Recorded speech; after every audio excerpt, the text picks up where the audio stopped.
Hi, I'm Casey with Command Light, and today I'm going to be showing you how to replace a bulb on your KL435, KL450, or KL465.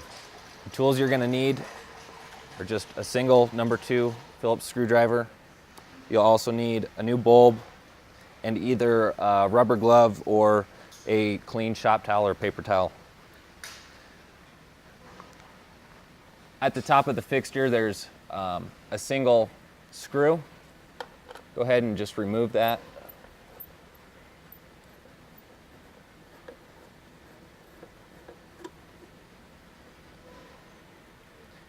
Be careful as you're removing the lens, as the glass tends to stick to the gasket. Make sure the gasket's not pulling out of the fixture. The gasket's stuck, just pull really slowly. Using your rubber glove or your paper towel, you can grab the bulb and move it to one side or the other. That will activate the spring in the side of the fixture, and then the bulb will be able to be pulled out.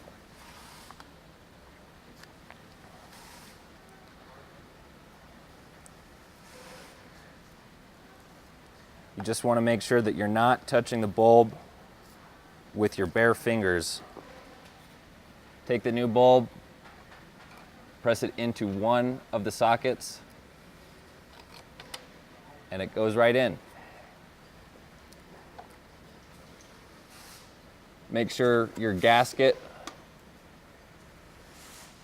is all the way sealing around the fixture and none of it's popping out.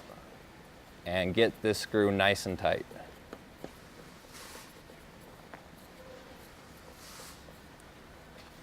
And that's it. There's a bulb swap. Again, this has been Casey with Command Light. If you have any questions, visit our website or give us a call.